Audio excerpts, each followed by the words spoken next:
There's still a lot of. All right, everybody.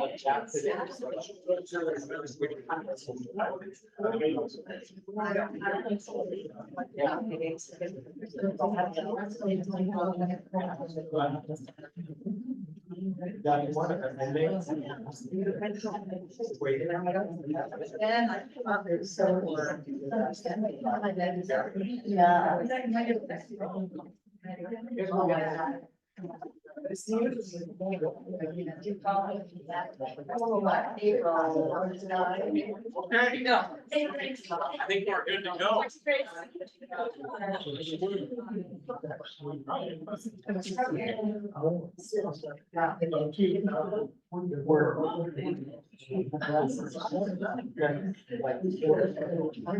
And the word.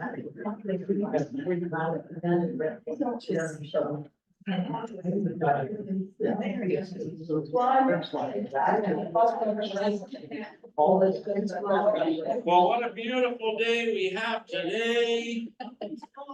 Yes, very, very nice. Isn't it nice, Ally? Extremely. Extremely nice. It is extremely nice. And the trees are gonna think it's spring. They're gonna bloom and then it's gonna get right back cold. But we'll take a little foretaste of the feast to come here. Very nice.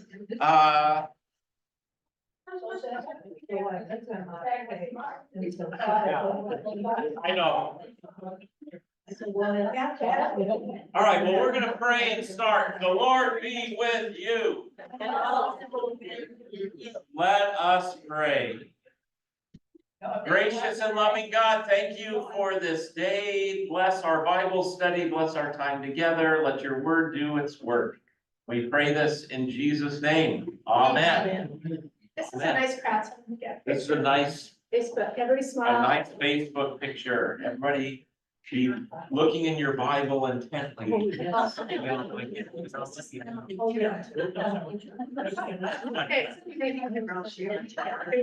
Perfect. thank you. You bet, thank you. Got these Oreos here. Dark chocolate Oreos. You know, I'm special.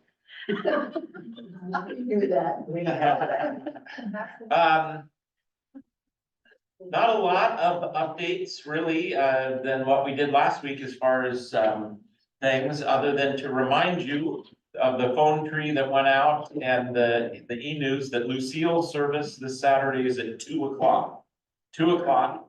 We had a mix-up between the family and the church, and anyway, these things happen. We've corrected that. So we'll have a nice service at 2 p.m. for Lucille. And then the next week, next Saturday after that, 12:30 p.m. for Melanie. Okay, yep. Thanks for your questions. In case Laura's on, who knows, she might be chiming in from Northwoods, but she's continuing to work and try and get her strength up to go back to assisted living and Krista. So keep us and her in your prayers. Lots of other people in the same boat there. So that's always good to be praying about all those things. Some people are asking if I'm still doing Germany because they haven't seen it in the Beacon lately, and absolutely, we have about 13 people going to Germany. I think it's like October 28th to November 6th or something like that, or 26th of October to. So we'll be gone on Reformation Sunday, which is cool. We'll be in Germany during that time. Found the theses on the door. Yeah, I think we will go, except for their brass now, so we'll have to tape them. So that's, that'll be a great trip. We have about 13 people, I think, signed up at this point, so yes, please. What's the price? It's around 30, I think it's 3,400, which includes breakfast and dinner and all the sites that you're gonna see, but it does not include airfare. So it'll probably be around 5,000 it's about a 9-day trip. And that's kind of pretty standard, actually, when you look at these kinds of tours. I'm sure you could do it cheaper if you just went by yourself or something, but this covers the tour bus and the guide and all of these things and the entrance fees to, all the events or the places we're going. So, yes, and, this is being put on by Faith-Based Expeditions, and they've asked me to be the lead pastor. So it's not Silverdale Lutheran's trip as such. I think everybody but maybe 3 or 4 are from Silverdale Lutheran. But it's open to their entire 6,000 person mailing list. So so this will be my first tour trip to Germany, and this is kind of it'll be exciting to do. The other announcement probably that you'll see in the Beacon, if you haven't already read it online, is, and it's probably should have been advertised more sooner, but I'm supposed to go on a sabbatical every 6 years, and I've done one in 17 years. So the council was like, so, and my mutual ministry was like, just do it. Because I was really ambivalent about, when, and so we're doing it, May, June, and July. There's a few things I may come back to do, and so that's gonna be in the Beacon. That obviously will affect this class. I'm talking to my peoples, and we'll see how this goes. Whether we take a break for the summer or for the first couple of months of the summer or what, so. I thought I had someone lined up, Pastor Ron, but he is not able to do it now, so. Anyway, so we'll get that figured out, but thank you for your support on that. I'm gonna be focusing on a book called The De-Churching of America. How many have told you that last week? I think I did. Yeah. That's good, I can remember that. There's hope. And some other books around outreach and evangelism, in particular to the 20s and 30-year-olds, 40-year-olds, who, the old adage was, in their 20s, you leave church and then you have kids and you come back. They're not coming back like they used to, like a lot of you did, like my mom did. When she had 2 boys, she said, I gotta find a church, and that's why I'm here today. You know how to know the other reason I'm here? I don't think I've told you this story in a long time, so I'm sure you don't remember. So when my mom was looking for a church, she happened to go to a Lutheran church down the street. She grew up in Iowa. Her dad was Baptist, but he never went to church, but his Bible was, he read his Bible every day like crazy, and he was a farmer and all of that. So she was brought up, but she tells me that they took her down to the river to be baptized, and she was afraid and ran away. So she never got baptized until Philip and I were born, and she was much older, especially for that era. She was 38 when I was born, and 36 when my brother was born. So, and my dad was 50 because he was quite a bit older than her. So anyway, she went looking for a church, and she found this Lutheran church down the street from us. It was a Lutheran Church Missouri Synod congregation, English district. That's the progressives in the Missouri. Because the reason they were in the English district, which was a non-geographical district, was that they started speaking English instead of German before everybody else did. So, they were, yeah, right. Anyway, by the way, at those district conventions that I got to go to as a youth delegate, I got some of the best stuff on the ordination of women. But that got squelched in Missouri, of course. So nonetheless, do not get diverted, Pastor Bill.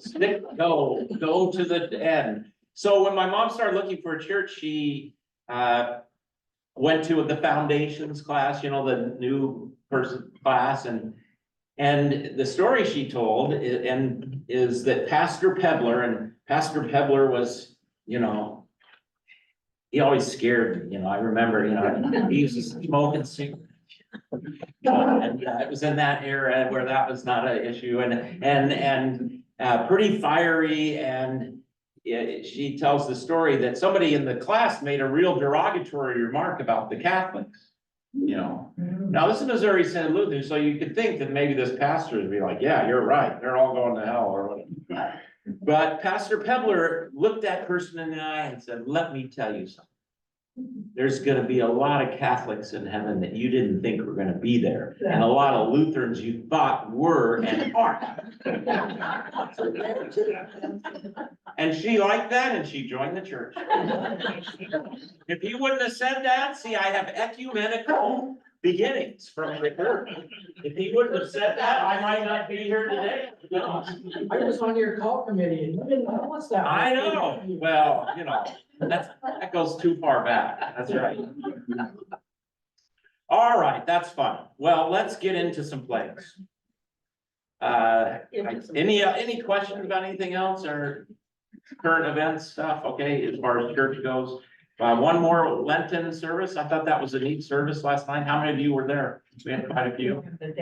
Was the rice paper and thing, was that cool or was it too hokey? Yeah. That was cool. The only problem is I forgot to take this stuff out last night and it clogged up the drain in the baptismal. So Lisa has a new task today.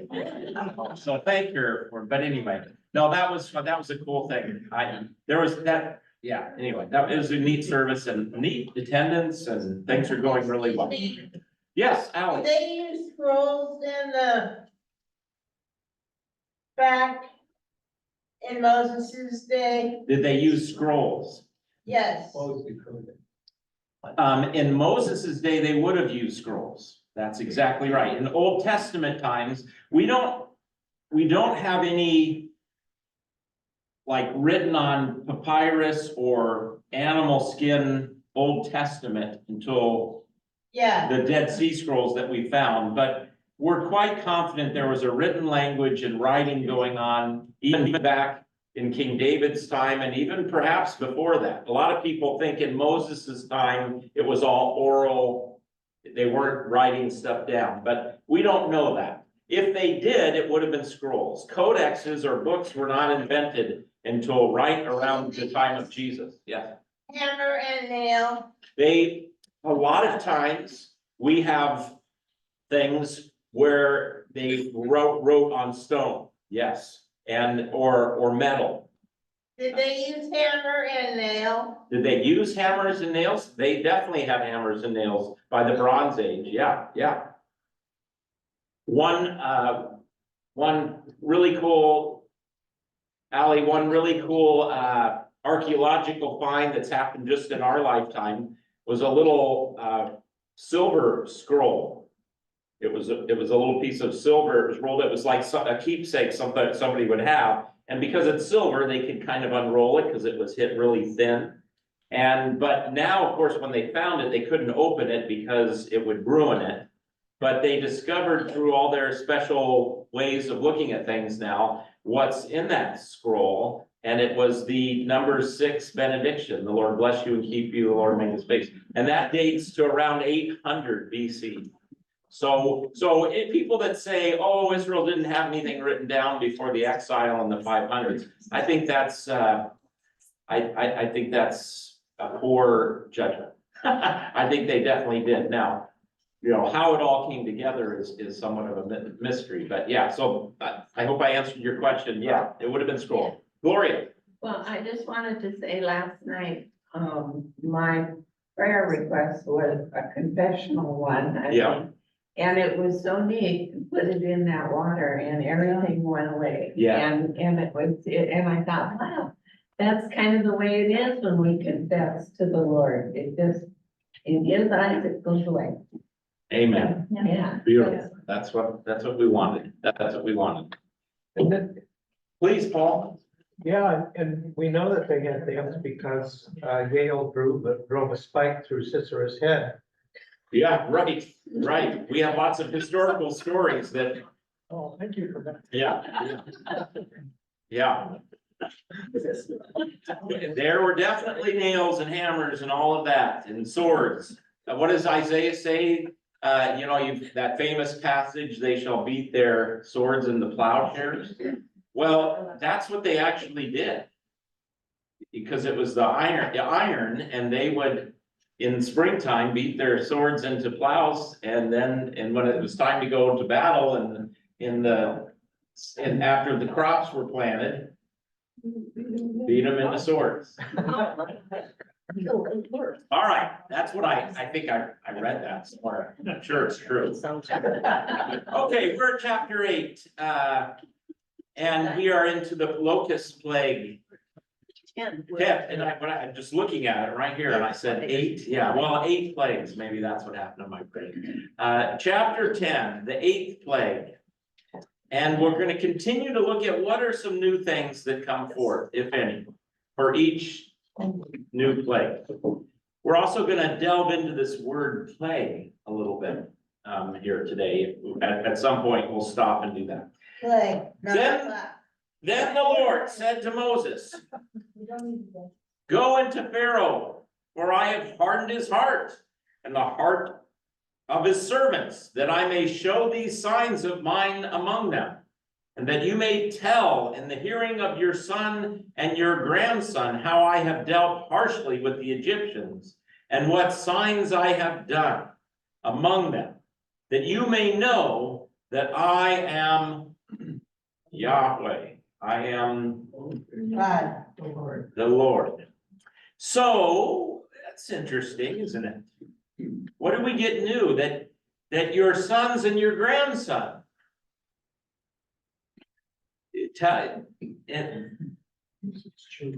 and that you may tell in the hearing of your son and grandson how I have dealt harshly with the Egyptians. So now, remember we were wrestling with why did it take him so long? Why come so many? Well, Yeah. the more plagues, the more glory, the more power, the more the stakes are raised.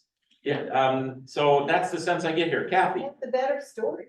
it's a better story. Like to tell stories that are really wild and out of normal. So it makes for a great story. It's more triumphs of God over the Pharaoh. How he took them on. Sharon? Well, 2 things, there are miraculous signs.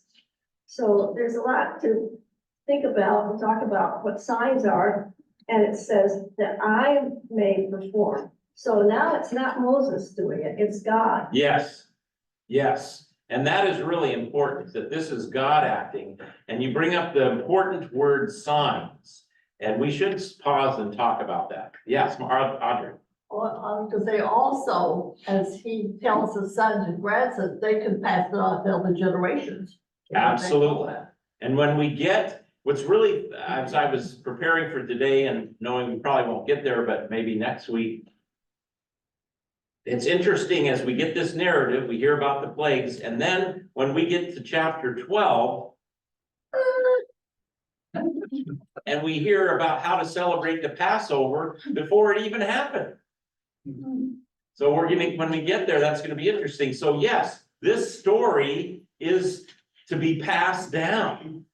And what I love, Audrey, about that is, oftentimes after this, especially in the prophets, the language will be when we were enslaved in Egypt. Well, they're speaking to people that are living 200 years after, but there's a sense that all of us were there. All of us were there. This is our story. It wasn't just their story back then. Yes, please. People laughed at me when I related to COVID, because of it relates. As far as like the plague and yeah. Yeah, it relates to the flag. Yeah, I mean, the plague. yes. Yeah, how, do you want to explore that a little bit? How so? I think I know where I went when you said that is these things humble us. They let us know we're not in control. We're fragile. Especially the long COVID. What's that? Especially the long COVID stuff. Yeah. Bill, yeah. It's one for the Pharaoh, when it gets to the point where his fear of what the next plague might be like causes him to do the action in response to what they're requesting. Ah, What did he say? Bill, say it a little louder, Bill. What happened with the Pharaoh was his fear of what the next plague might be like, Yeah. that he finally does action. Concerned about that. You know what it's gonna be, but it's gotta be Yeah. worse than the one they just had. Yeah. Really. And we keep getting the sense that the Pharaoh is like, even though the text is saying he hardened his heart and God hardened his heart, that he keeps like, well, okay, maybe he isn't gonna give in completely, but he's gonna give a little bit and give a little bit, and that ultimately doesn't work. But yeah, he's getting humbled. And also, we're gonna hear that the people of Egypt were like impressed.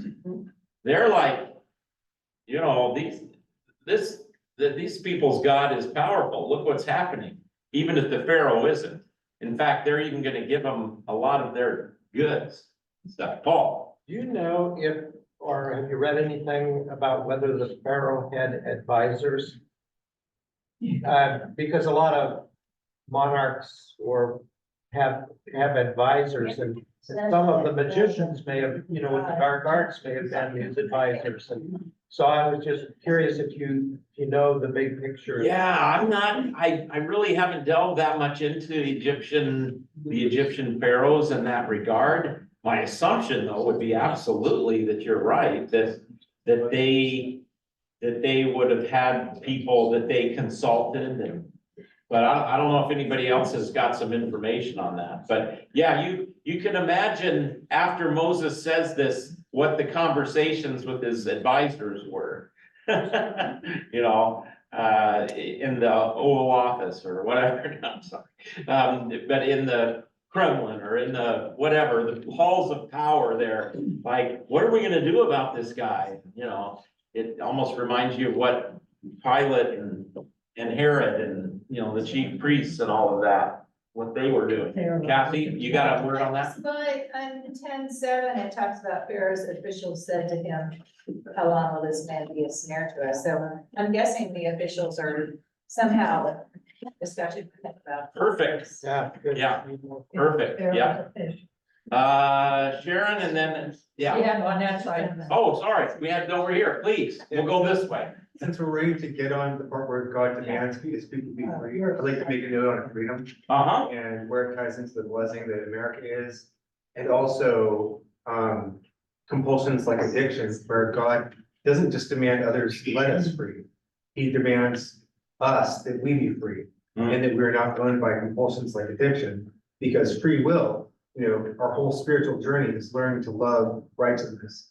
And we can't do that if we're owned by our compulsions.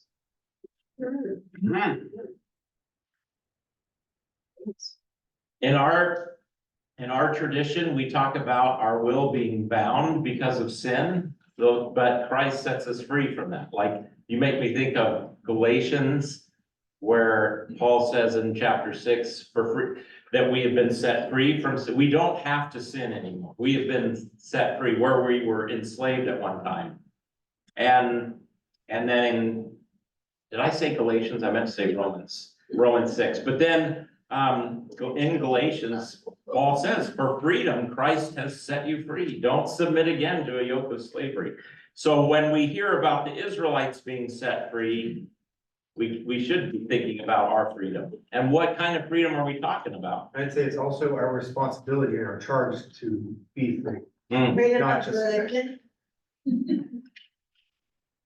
That's what we have in this country. Yeah, it's one of our rights, is the freedom of religion. Yeah. Yeah. But yeah, we have to.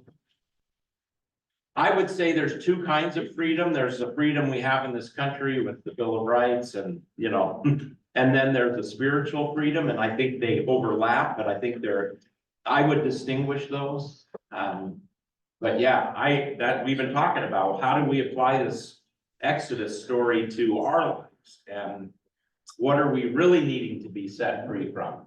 And you mentioned compulsions. And I would just say sin, you know? So yeah, good, helpful. Okay, Ally. Does Pharaoh believe in the God of Israel? Good question. Yeah. I think Joyce's response is probably, it depends on what you mean by believe, but I think the text says that he did not believe. So I think he sees something's up, but he doesn't believe yet. And he might be aware that this guy's got a lot of power, but does he recognize that God is the Lord of Yeah. Lords? I'm not sure. I don't think so. Yeah, I don't think so. Okay, going over here, Sharon. Like to the hardening of the heart. And so far, Pharaoh has said something, pulled it back, taken it back. And so he's ambivalent about so much. And so by hardening his heart, now the pressure means we're putting it on harder for you, Pharaoh, to figure it out. Yeah, yeah, And to come to a conclusion that he's not going to have that, oh, I'll take it back, is that reaction. yeah. It just has to be done over and over with him. Well, he has massive numbers of people we're dealing. Oh, yeah. It is, I guess one way to come at this would be to say it's a tension. In one spot, God hardens his heart. Another spot, Pharaoh hardens his own heart. And so there's a tension there. But God is in charge. I think that's one thing that this says, when it says God hardened his heart. And so then you could even go back and say, is the Pharaoh free? Was he really free to harden his heart or not? We're right back into that, issue that we worked on at the beginning of Exodus, when we first ran into this God hardening Pharaoh's heart. And Luther's battle with Erasmus over free will. So we have to keep that in mind. Let's do a little search on this word sign. I did not focus in on that in my study. So this is a general word for sign, and it covers the entire range of the English term and the Greek word semeion. On the pedestrian end of the scale, it includes what amounts to a signboard or a standard. It also includes such important concepts as rainbow. So same word for the rainbow as a sign. That's kind of interesting. The Gospel of John is full of signs. Exactly. That's right. Jews, And in fact, Gloria, let me do this if I can remember. I think I know right where to go, because it's the text for this Sunday's sermon that I'm working on. Let's see. So people came, and then he does this, and then what do we hear? When Jesus had said all these things, he departed and hid himself from them. Though he had done so many signs before them, they still did not. They didn't get it. So besides there being miracles that we do. Yeah, like in the Gospel of John, the water into wine is a sign, and the raising of Lazarus is a sign, and so we see all these signs, but for the most part, they didn't go, wow, this must be the one, So if you ever hear somebody say, well, I believe if I could walk and see Jesus, not really. A lot of people saw Jesus and didn't believe. So, and what does Jesus say in the end of the Gospel of John with Thomas? I will not believe unless you show me. And so Jesus showed him. But Blessed are those who believe and do not see. that's exactly right. More blessed are those who will believe when they don't get to see what you saw. So signs point to God, point to Christ, but they don't quite do it. They don't quite do it. And it's obviously not working for the Pharaoh. All right, so yes, I wanted to zero in on signs. Thank you for mentioning that, Sharon. Signs are important. And now I'll make a big jump to your life and your devotional life. A lot of you, as I listen to your stories, have some really powerful signs, experiences that you've had. Whether it's,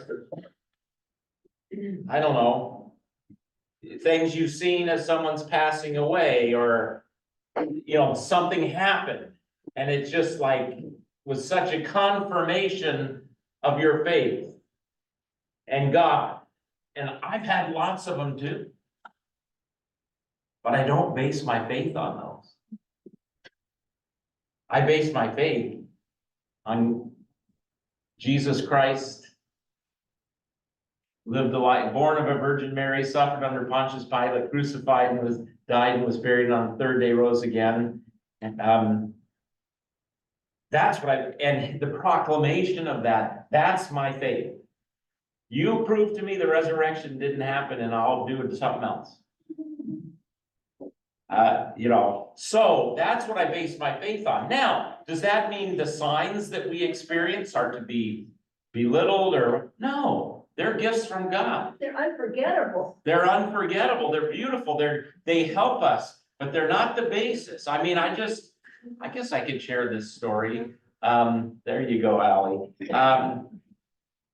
Becca called me up the other day and said, Dad, I don't know what to do with this. I had this amazing dream, but it really didn't seem like a dream at all, of talking to Grandma Mary, my mom, and they had this big conversation, and, it's like, and she didn't know what to do with that. And I said, it's a gift from God. Now, what's Grandma Mary that we don't need to even worry about that. I think Grandma Mary's with the Lord, but, yeah, I mean, so that's cool. That helps us. But we also have other experiences that aren't maybe affirming. But so just be careful. Like the ultimate one is the many people. Some of you have loved ones who've had this. Some of you have had them yourself, of near-death experiences. The stories you hear, how can there not be something to that when there's so many of them? But guess what? If some scientist proved that it was all some kind of chemical thing that happens in the brain, my faith is not affected. Because that's not what I base my faith in. Now, that might give me a little boost. I mean, what was the book that came out not too long ago? Heaven Heaven is for real. Heaven is for real. And that's the story of the little boy who, he didn't die completely, but maybe he had a near-death thing, and he kept having, the book is about how his parents, as he got older, and this little boy talked about that time, like he recognized his grandpa when his grandpa was younger, and he would have never, and he said, that's Grandpa. And they said, how did you know that's Grandpa? Because he, had died, and there was no way the kid could have known that's Grandpa. And he says, well, I saw him in heaven. And, and the cool thing about that is he was young. So we're all gonna be young. So anyway, but now if you could prove that book wasn't true, oh well, so signs. I go off on this little tangent here to say signs are beautiful. Signs are wonderful. A friend showing up at just the right time. But if a friend didn't show up at the right time, I don't throw in the towel. I hold on to the word. Okay, Bill. I just want to share with everyone, if there are scientific things that cause a lot of questions and so forth, a wonderful resource is a group called Reasons to Believe, started by Hugh Ross. Fantastic website. And we've got a number of the books in the library. Years. And they've just come out with a couple of new ones in the last year or so. Just fantastic. Bill is championing the Hugh Ross's Reasons to Believe organization, the movement, and he brings science and the newer thoughts in with the biblical narrative and shows that you don't have to, they don't have to conflict. Okay, good. Well, it's so common to hear seeing is believing, but Yes. really believing is seeing, because if we don't believe, there's a lot of signs we don't see. Absolutely. So so let's work with that. Seeing doesn't automatically create believing. Believing helps you see things. Paul says that, he says we walk by faith, not by, come on, we walk by faith, not by sight, right? So yes, when you have faith, then you can see that you look to the things that are unseen, Paul says. What I'm even gonna go on and say, even though a lot of us are visual learners, where does faith come from? God. And Hearing. Barb said, that's right. It's hearing the word proclaimed, doing what you're doing right now. I had no plans to go here today, but I can tell you that I just want to get with all of our 20 and 30-year and maybe even 40-year-olds who are kids of this congregation, who live right in our area, who never darken the doors here. I want to get them, and I want to say, I'm sorry. I obviously didn't help you understand why you need to be in a community, a worshiping community. We wanted to come. That's right. I want to tell them, the reason you go to church is so you can believe. Because it's in hearing the word and receiving word and sacrament that gives you faith. It's not a one and done thing. I come to church so I can keep believing. Because without the word, it ain't gonna work. And I evidently, and the pastors before me, haven't communicated that to people. They somehow think that being a part of the church is like being a good person. Well, they're a good person. They don't need the church anymore. This is You know? what I'm saying. Please, Ally. What I wanted to say is that I wanted to come to church to learn. Beautiful. And in that learning, it's keeping your faith going, isn't it? You want to be here. And that's what we want for everybody. But at some point, I gotta get to this generation that either doesn't come to church because we're too liberal or we're too conservative. A lot of our young people, even this church is too conservative. Like, that's immaterial. Is the gospel preached? It's not immaterial. It is important what we say about issues, but what's most important is that we preach the word and you need to hear it. But a lot of folks don't understand that. And so, of course, they get to be adults. I've got a good life. I'm teaching my kids to be good people. I'm thankful for Silverdale Lutheran. I like all those servant trips I went on, and I care about people. I want to make the world a better place. But they go, what do I need to go on Sunday for to do that? I can join the Rotary or whatever. You know, I saw a hand over here, Doug, and then Kathy. Yeah, this is just going back to what Ali asked about Sparrow believing God. If you go to chapter 9, verse 30, answers that question. Exodus 9:30. Backing up. Yes, I think. But as for you and your servants, sorry, I took a bite of this lovely thing. I know that you do not yet fear the Lord God. He's talking to the Pharaoh. Yes, talking to the Pharaoh, you and your servants. Yeah. So what does it mean to believe? Fear, trust, reverence. You don't really believe. You don't really. That's how it does. Kathy, you were gonna jump in, please. I was just gonna say, maybe we need a little short blurb that we can send to our kids and, you know, we're saying what you just said. And Yeah. just say, hey, give me 5 minutes of your time to listen to this, you know? Yeah. Yeah, and, you know, maybe that would help us, because Should I make a little video Exactly. that you can send them the link? I'm on it. Gonna do it. Yeah, we just somehow need to get this word to them. Yeah, We do. And I don't, I agree with her. thank you, Ally. I'm gonna make that video. If not before my sabbatical, during my sabbatical, I'm gonna send it to you. Kim, I think some of the people, these young people or thinking people that have decided that they don't need church are still reliant on signs because you hear, I can't believe that a good God would allow a tsunami to happen. Or I can't believe that a good God would allow cancer or death. So they're still putting their faith in signs, that's right. but they're putting it they're trying to use logic. And it's not, it fails. 100%, 100%. And there are a lot of apologists and apologetics that, you know, jump in and try and do that battle. And there's a place for that, but ultimately, you're right, the fallacy is that they're trying to think their way into believing. And that's not the way it happens. A word from the outside comes.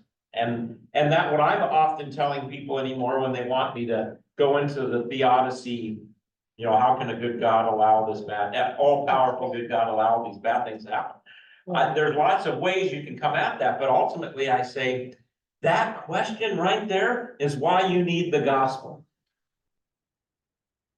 Because there isn't really a good, you can answer it both sides, because I always say, well, if there isn't a good God, how come all the good stuff happens? You know, I mean, it doesn't explain why all the bad stuff, but you gotta explain the good stuff too, and so I think it's a stalemate. So that's why you need the gospel. This word that comes in, God didn't stand at a distance like Bette Midler song. It's a beautiful song, but it's not true. God took on flesh to show you, you know what, and to let you hear, yeah, okay, some more, Gloria and then Paul. Well, we talked about you really need to get people in to hear the Yeah. word. But we also need to get them too, because you kind of hear with your eyes also, and we need to get them into reading the word. Sure. To really hear the word, but in another way there. Absolutely. Beautiful, Paul. I think our hearts are so self-deceptive. Jeremiah says that. Yes. And it's easy to convince ourselves that we don't need church, but by the mere fact that we say we don't need it, we know that psychologically the things that we prioritize we think are important. And so if you look at that, you say, well, you might say you still believe in God, but you don't give him a place of priority in your lives. You don't fear God. You don't love God. Yeah. Because if you did, you would make him a priority in your lives. Yeah. In always, not just one singular. Yeah. And that is the truth of the law speaking right there. That is the conviction. And people need to hear that, you know, because that's true. Yeah, you saw no other gods. Okay, how many verses have we gotten done? Sharon, go. I think it's, my daughter worked 7 years for Microsoft. Yeah, Microsoft thank you. Go. Retail.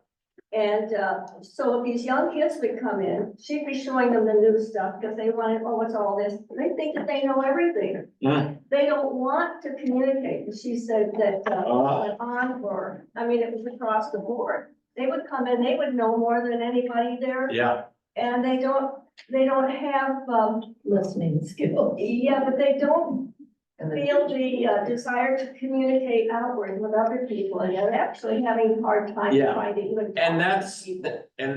that's been, I think, increased because of the phones and the social media and everything and the computer games that they're behind things. I think that's always been true of the younger generation. I think I was kind of, you know, I know what's going on. I can remember some conversations with my mom, or I was gonna tell her what you know, was wrong with her generation. Boy, did I get dressed down. But I think that's a common thing, but I think it's more true today.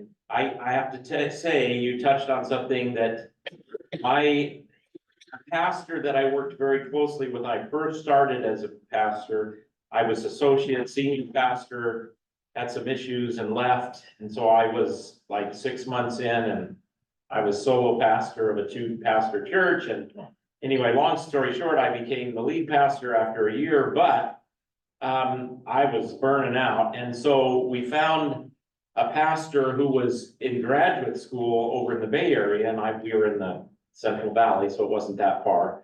And he came over and he preached, and he was training to be a homiletics professor, great preacher. He did pastoral care stuff. He just kind of kept me afloat, and I also learned a ton from him as Tom Rogers. And then he became the homiletics prof at Pacific Lutheran Theological Seminary, where I went to seminary. But I remember sitting with him and having lunch. It was before he retired. He's been retired for a long time, 10 years maybe. And he said, Bill, I can't do it anymore. Because the students come in telling him how it should be done. Just the presumption.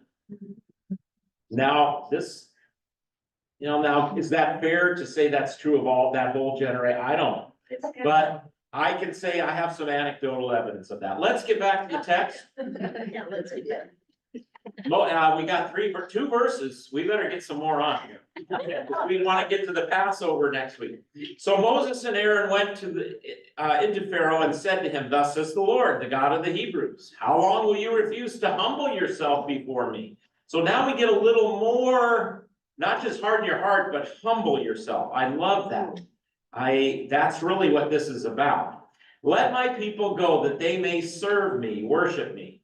Remember, we worked on that word last week. For if you refuse to let my people go, behold, tomorrow I will bring locusts into your country. And note again, the miracle of this is not just the what, but the amount and the timing. That you can say exactly when this is going to happen. Tomorrow I will bring locusts into your country, and they shall cover the face of the land so that no one can see the land.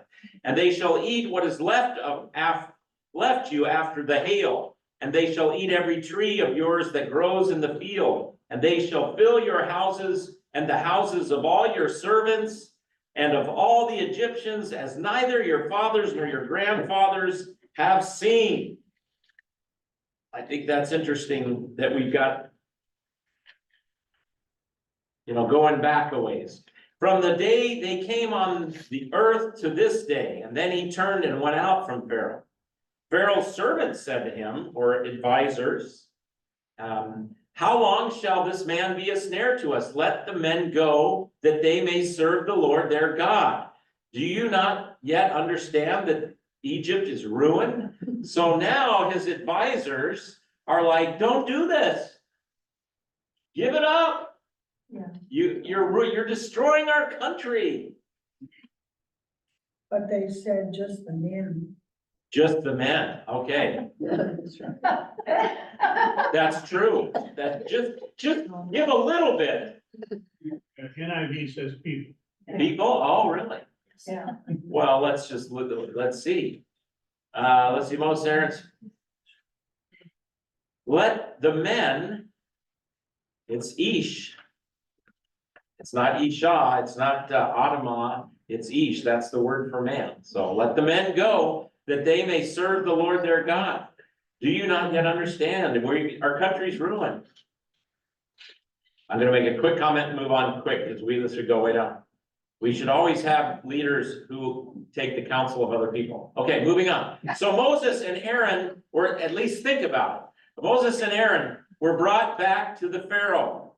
And he said to them, go serve the Lord your God. But which ones are to go? Okay, so Moses is brought back. Yes. I digress. Yes, He has said this very many times. yes, he has. And does he mean it this time? I don't know. You're exactly right, Ally. He doesn't seem, well, he's like, all right, you can go, but now tell me who of you is gonna go? You know, it's just comical almost. I can just think of the Hebrew people telling this story around campfires and just, you know, there'd be tons of laughter. Like, can you believe what he's doing? Moses said, we will go with our young and our old. We will go with our sons and daughters and with our flocks and herds, for we must hold a feast to the Lord. But he said to them, the Lord be with you. If I ever let you and your little ones go, look, you have some evil purpose in mind. So he's not listening to the advisors anymore. Forget you. I'm not gonna let you and your little ones go. You've got an evil purpose in mind. You're, you know, so now he goes at Moses's motives. That's quite a, you know, that's quite a maneuver, isn't it? Did I see a hand over here? No? So, C.S. Lewis talks about this, that you should just make the argument and make your case. Don't try and psychologize why someone's making the case. That's immaturity, you know, but we do this all the time. Oh, you're just saying that because. No, make the argument, make the case. But so Pharaoh now is like, he can't fight him. Yeah, you've got evil intent against us. I'm not ever gonna let you go. So again, more justification. Kathy. Yeah, that's what I was gonna say. Yeah. He's just coming up with any excuse he can come up with. Yeah, grabbing at straws, you know, yeah. And I think it's interesting, but the Lord be with you if I ever let you go. No, go the men among you and serve the Lord, for that is what you are asking. So now he's telling Moses what he's asking, even though Moses is asking for everybody to go. He's saying, I'll let you guys go. Well, why, of course, is he saying this? Fine, you guys go hold your feast, but I've got your families. The motive stuff is like hate speech. Yeah. Let's say I say something really damaging and awful, except I say it with love. Is that good then? Yeah, right, yeah, interesting. Well, that's a good point. Yeah, so what is the motive? Yeah.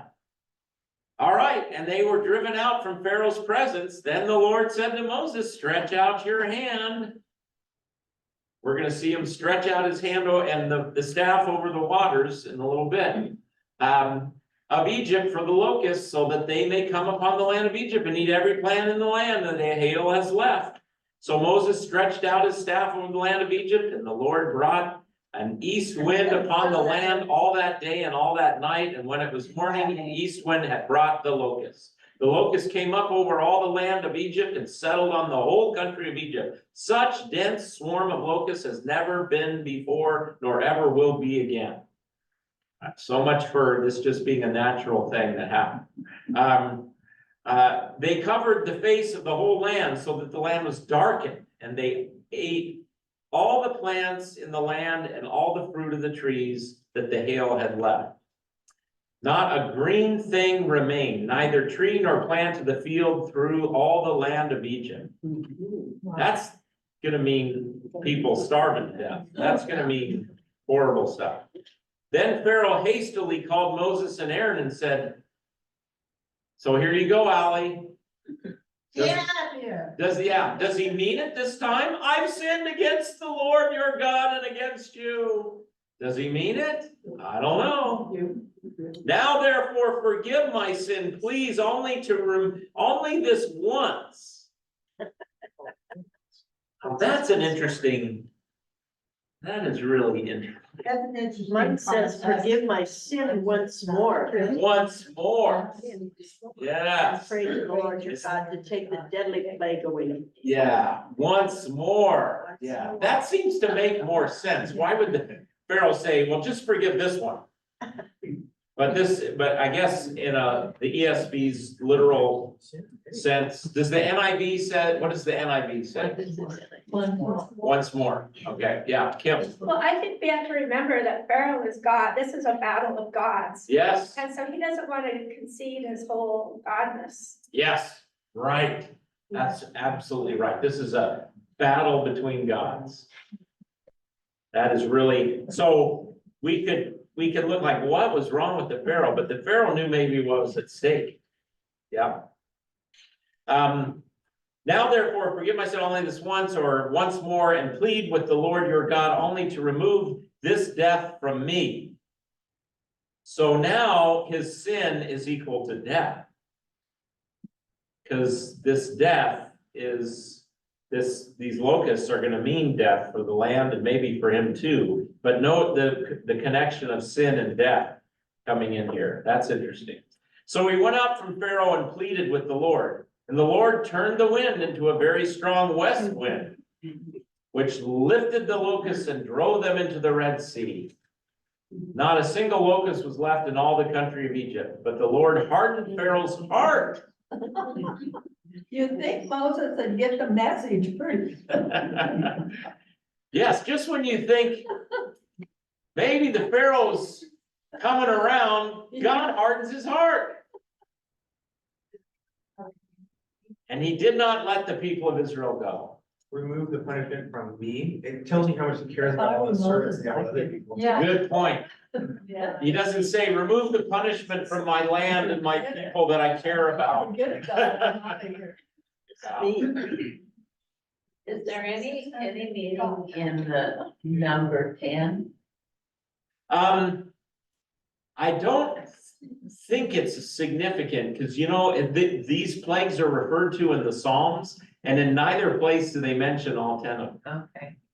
So I'm not sure that the number 10 is a thing, and it's not in the actual text. It's, you know, the 10 plagues are what we kind of call them. Yeah, it's a good question. I don't know for sure, Gloria, but we can keep thinking about that. Yeah, That's another really, big distinction though between the God that Pharaoh is and the God of Israel, because the God of Israel is the God of the people. He's the God for the people. And this Pharaoh as God is, I want you to take this away from me. right. Yep. Yep. God is a giver. God is caring. He's made a covenant and a promise. He's going to be faithful to getting his blessing to the world through this family that's now multiplied into an incredible multitude in Egypt. God's going to stick to God's purpose, which is blessing this people and the world. Don't forget that. Abraham and Sarah, all nations will bless themselves through you. So, and Pharaoh's about conserving his power. Yeah. That tends to be what human beings do when they get in power, I think. Would you say that's kind of true? Yeah. Yeah, maybe. Yeah. Probably. I better, what about me as a pastor? Geez, watch it. That's right. Have this mind amongst you that was in Christ Jesus, who did not count equality with God as something to be grasped, but emptied himself, taking the form of a servant. Have this mind, that's us. Don't lord your power over people like the Gentiles. But if you want to be great, you must be the least. You must be the servant of all. So servant leadership. There we go. All right, let's keep going. Let's see if we can get the darkness done. Then the Lord said to Moses, stretch out your hand toward heaven, that there may be darkness over the land of Egypt and darkness to be felt. Now, we don't get darkness here because we have electricity. And then even before that, they had kerosene and other things. And people in this day, they had campfires and they had oil little lamps, but darkness was a scary thing. In fact, let's see if I've got, they won't see this at home. The big eclipse is coming with darkness. Yeah, yes. Is there an eclipse on the way here pretty soon? Yeah. Really?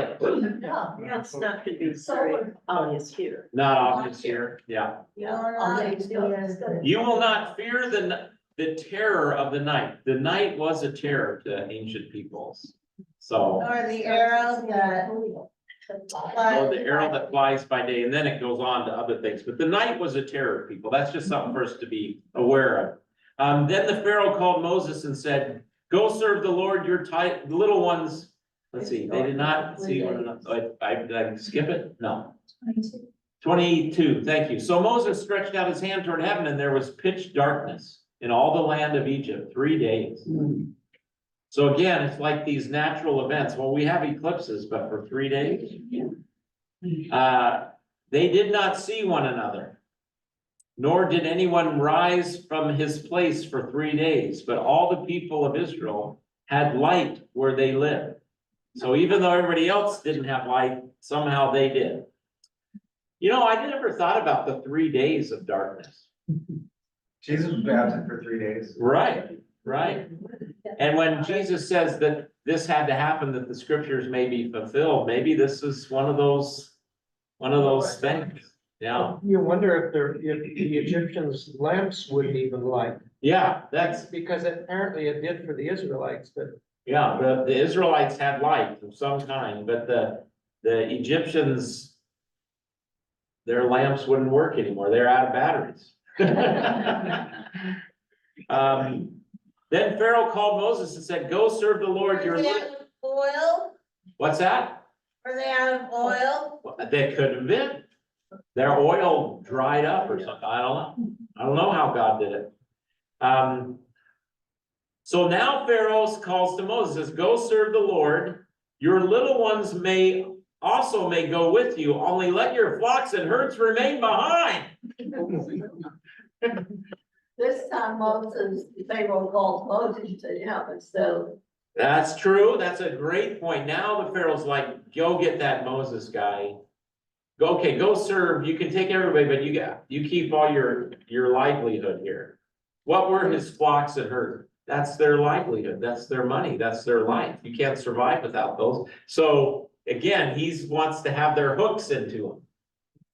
I wonder if.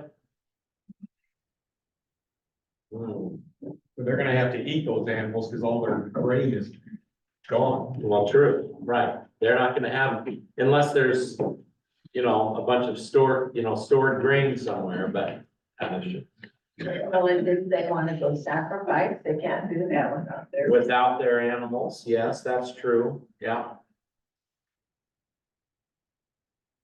Yeah, I just made a connection in my head to, even though I've said that I think this book is primarily about slavery to sin, but I think about in the Emancipation Proclamation. that, slaves were set free, but then Jim Crow came along. Like, you can be free, but not totally free, you know what I mean? And it's kind of like that here. You can go, but I'm keeping you not completely free. I'm keeping my hooks into you. Yeah. That's interesting, but I don't know if that's a good connection. I just jumped in my head, so I said it. Okay. Place 3. Then Pharaoh called Moses and said, "Go serve the Lord your little ones." Okay. 25. But Moses said, "You must also let us have sacrifices and burnt offerings." So there you go. That's what they need that for. "That we may sacrifice to the Lord our God. Our livestock also must go with us. Not a hoof shall be left behind, for we must take of them to serve the Lord our God. And we do not know with what we must serve the Lord until we arrive there." We've got to have all our stuff. We don't know what we're going to need. We're not going to allow you to keep your hooks in us. But the Lord hardened Pharaoh's heart, would not let them go. Yeah. Because at this point, you would think the Pharaoh would be like, "Whatever, go." But God's got something else in mind now. Then Pharaoh said to him, "Get away from me. Take care never to see my face again. For on the day that you see my face, you shall die." Moses said, "As you say, I will not see your face again." So now we're at the climactic moment. We got the plague of locusts and darkness, 3 days of darkness, and Pharaoh is still just trying to bargain with Moses and God. And God just, no, hardens his heart. So there's something in this event of the Passover and Exodus that is intentional by God. And that's something we have to wrestle with. God's sovereignty. God's in charge, and this is what God does, even though we have to wrestle with it? I think we do a little bit, Holly, like, why would God harden their hearts? But not, you don't have to wrestle with it. But you know, it's a tension, because human beings want God to be like, well, if you do the right thing, then I'll go, you know. But he's like, no, Pharaoh is not gonna let the people go. I'm doing all this to show my glory, to show that I am God and not the Pharaoh, and I'm not finished yet. There's gonna be one more great event to come. I saw a hand. God was pressing a point. It's not like Job was just up against a nuisance of a sliver or something like that. Right. He's pressing a point. I like that. I like that. Yeah. Well, let's get to the setup here. The Lord said to Moses, yet one plague more I will bring upon the Pharaoh and upon Egypt. Afterward, he will let you go from here. When he lets you go, he will drive you away completely. So actually, the Pharaoh is gonna say, isn't gonna just say, you can go. He's gonna get out of here, drive him away. Speak now in the hearing of the people, that they ask every man of his neighbor and every woman of her neighbor for silver and gold and jewelry. So speak, let all these enslaved people say, we're gonna be leaving and you're gonna give us your jewelry and your gold. Wow. That's like, really? And the Lord gave the people favor in the sight of the Egyptians. So now the Egyptians are like, these people are amazing and their God is amazing. And yes, here, take our stuff, get out of here. You know, they get it. It's kind of almost like I jumped to the Ark of the Covenant when, which it was the Philistines stole the Ark of the Covenant, and, you know, they had, yeah, we won, and then everybody starts to die, you know, because they have the Ark. Like, get this Ark out of here, you know? So it's kind of like that. And the Lord gave, so moreover, the man Moses was very great in the land of Egypt, in the sight of Pharaoh's servants and in the sight of the people. So Moses, people are seeing this go on, obviously. They know what's happening. So Moses said, thus says the Lord, about midnight I will go out into the midst of Egypt, and every firstborn of the land of Egypt shall die, from the firstborn of Pharaoh who sits on his throne, even to the firstborn of the slave girl who is behind the handmill, and all the firstborn of the cattle. There shall be a great cry throughout all the land of Egypt, such as there has never been, nor ever will be again. But not a dog shall growl against any of the people of Israel, neither man nor beast, that you may know that the Lord makes a distinction between Egypt and Israel. So we're going to be wrestling with this as we go forward. So that the Israel is God's chosen instrument to be a blessing and heal the world. And they need to be set free.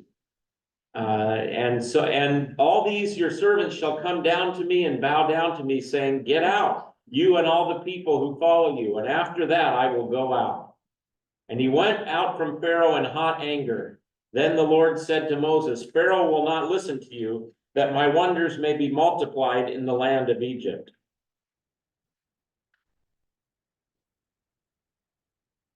I think that's it. Well, let's do verse 10 and then we'll stop. Moses and Aaron did all these wonders before Pharaoh, and the Lord hardened Pharaoh's heart, and he did not let the people of Israel go out of his land. So there's the summary statement. The summary statement of everything that's gone by. Moses and Aaron did all these wonders before Pharaoh, and the Lord hardened Pharaoh's heart. Now that's pretty straightforward. Other people see the signs, but those signs were leading somewhere, and God, I guess it wasn't God. Can I say this? It wasn't God's plan for the Pharaoh to, after the fifth plague, go, okay, you guys can leave. You know, It seems like it. Audrey, I think there's also another side of this too, is that God is showing his power over Pharaoh, what he can do, he's showing his sovereignty. yes, But also the Israelites, they are in Egypt, who sees all this going on, must realize, hey, this is what powerful God, yes, and we better listen to him. Yes. And so it's a lesson for them as well as it was for the people of Egypt. yeah, absolutely, absolutely. And this will be the story that's told by the Hebrews, the Israelites, and then the Jewish people every year, you know. And it's This still is- going on. It's still going on, yeah, yeah, yes. After Pharaoh lets the Egypt or the Israelites leave, what happens to Pharaoh? Does he lose power? Does he just continue on and come next week? And nothing happens and it's still God and he's that persona of God? Great question. The question is what happens to Pharaoh after the Red Sea closes in and all of this? Do we hear that the Pharaoh gets drowned? I think he does. He chases after them. I think he went in after him, so I think he meets his demise. Okay. And then the question is, well, are there any records of this in the Egyptian stuff? Because we do have a lot of history. There is a couple references that we're pretty sure refer to the Hebrews. But this story is not told in any of their stuff. Why? They lost. Yeah, it's unfavorable. No Pharaoh after this Pharaoh, who's the next Pharaoh, would ever tell this story. Right. They would. So we don't have an actual telling of this story It was close to what? in the Egyptian, annals and the historical records that we can see, in the hieroglyphs and everything that they. They would close the book. Yeah, they didn't tell that. So I think, The scroll. yeah, they're shut the scroll. I think the best answer is that the Pharaoh, I think that this Pharaoh meets his demise, but we know for sure that Egypt had many pharaohs after this. Yeah, do you know, just out of curiosity, if it remained his family, like a son then became Pharaoh, or did it go through a whole other thing? So, it wasn't his firstborn. I don't think we can say for sure. Cause a part of it depends, there's a debate, and I think we'll talk about this when we get to the parting of the sea. But there's a debate about when this was. Was this during Ramses II, or was this back 200 years earlier during this other pharaoh? But what little I know about the pharaohs is that different houses had these dynasties of, 100 years or 200 years. So a lot of it depends on, which pharaoh this was. The older traditional is that this was Ramses II. I guess there were more in his family that came after that, yeah. But there's a lot of people want to say, no, the Bible points to an earlier date, and that would be this other pharaoh. And so there's a big debate about that, yeah, great question. But you would think, wouldn't you, that he would lose his power? Yeah. That family would be set aside. Yeah, it's like, oh, well, he's a loser, look what he did to us. We're gonna get a new person in there. Yeah, One thing significant is that it doesn't matter. yes, The course of the world still goes the same way either way. that's true. That's exactly right. Sharon, Going back to Kim's comment about the gods, there's a battle of the God going Yeah. on. And so at this point, God is clearly going to show that he's the superior God. yes, yeah, And also it's starting to set up Passover, Yeah. which is huge. yes. And that's gone right straight through, all the way through the centuries. And so next week, thank you, Sharon, that's true. And so next week, what we want to drill down into a little bit is this whole firstborn. Why the firstborn? Why this plague? I don't know. I don't either, Ally. I don't either. So I'm gonna study up before next week. I can tell you that I had a congregational member, we were in a debate about something, and I said, well, God, one thing we know about God is he's for life. You know, look at the 10 Commandments, you shall not murder. God protects innocent life, and they said, well, why did he kill all the firstborn? You know, in this story. So we're gonna deal with that and other issues, so come back next week. And because we're over time a little bit. I did see one more hand though, Sharon, real quick. Well, the firstborns are the ones who will come back to power very soon. Okay, So the firstborns being gone, that gives time for the Israelites to be able to do what they're doing, to get out and get away. could be, And yeah. Egypt's power will rise again. I mean, we had Cleopatra. Oh, sure, oh, yeah, Egypt is not, this, they recover, you know. The one thing we didn't say, since going also with hymns and the battle of gods, the Nile itself was considered a god. Yeah. It was the life blood of the whole, and so the fact, you know, the plague of the red, it turning red, and, you know, and all this. So that amplifies that this is a battle, a theological, a theos battle between gods, very much. So Egypt will continue to be a world, at this time, they were the world power. But they will become a world power when they battle with the Assyrians and the Babylonians, and, you know, but they will always remain that way. And then the Romans with Cleopatra and all that. So, okay, this has been awesome again. Thank you, and go enjoy the day. Don't forget, even if you're not able to dig holes and pull weeds, we got squeegees, we got that Saturday morning. Come and you can be in your grubbies for Lucille service. You come, put some help in, it really will help our campus and also help Lisa. Saturday, 8 to 11 or 12, somewhere in there, and then on Sunday, right after church too. So dusting, windows, all that stuff. Okay, go in peace, serve the Lord. Thanks be to God. Oh, and I think we could use some help getting the square tables down, because we're gonna set up for the memorial. Yeah.